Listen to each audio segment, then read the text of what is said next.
Vous avez vu où on en est? Mais pourquoi on en est, nous? Vous voyez, on est ici, vous êtes là à l'improviste. Vous voulez que je réponde Oui, attendez, vous voulez juste haranguer? Non, attendez. Aujourd'hui, Emmanuel Macron a fait une halte surprise sur le marché de Dole dans le Jura pour un bain de foule. Vous dites beaucoup de bêtises sur les chiffres. Sur les faits. Vous dites beaucoup de bêtises tous les jours, hein. Tous les jours et depuis 5 ans, hein. Non seulement je n'ai favorisé aucune de ces associations, mais par ailleurs, dans un premier temps, on m'a même accusé, je cite, de copinage. Je n'ai aucun ami, aucun copain, aucun proche parmi aucun des lauréats du Fonds Marianne. Ces 100 jours, l'objectif, je l'ai dit hier et je le redis, c'est de montrer aux Français qu'on entend leurs préoccupations et qu'on met toute notre énergie pour apporter des réponses. Donc c'est pas une période d'essai pour la Première ministre à chaque fois. Mon avocate, Maître Minkonski, attaque en diffamation toutes les personnes ou plateformes en ligne qui m'imputent un délit de favoritisme parce que nous avons tous les éléments pour démontrer que c'est faux. C'est une souffrance maintenant de s'infliger des discours d'Elisabeth Borne. C'est déprimant au possible.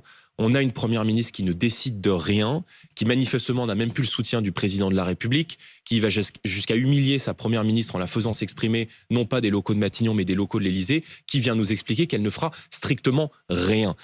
Emmanuel Macron, qui est maintenant arrivé au château de Joux, dans le Doubs, une visite dans le cadre du 175e anniversaire de l'abolition de l'esclavage. Sur place, un comité d'accueil l'attendait bruyamment. Vous avez des grandes entreprises de transformation, des grandes, qui ont fait monter les prix au début parce que leurs intrants montaient, et là ça baisse pas.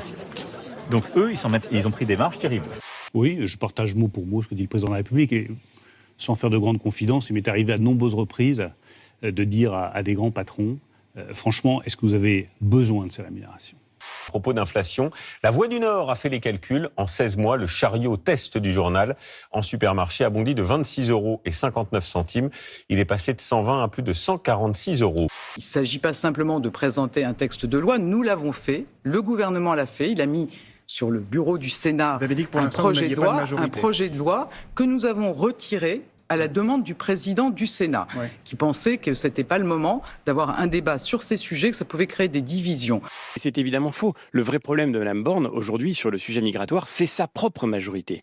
Ça n'est pas les Républicains. Et nous l'avons dit avec beaucoup de clarté, nous sommes prêts, nous avons des lignes claires. Et d'ailleurs, Olivier Marleix l'a annoncé dès hier, puisque Mme Borne veut nous faire porter le chapeau, nous allons déposer notre propre texte.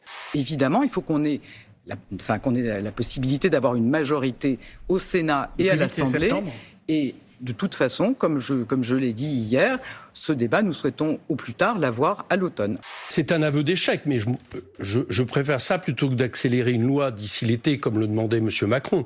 Elles sont longues, vos réformes. Ah putain, je voudrais que ça aille plus vite aussi, moi.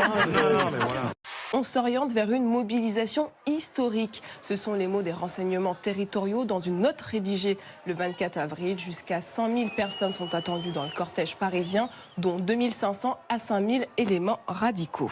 C'est la première fois que l'ensemble des organisations syndicales appellent à manifester. Ça sera familial, populaire, festif, puisque je rappelle que dans les cortèges syndicaux, la sécurité des manifestants et manifestantes est toujours assurée. Le Stade de France est à vendre. Le Paris Saint-Germain est pour l'heure le seul candidat déclaré. Un plan B pour le club qatari à défaut de pouvoir acheter le Parc des Princes que la mairie de Paris refuse de lui céder.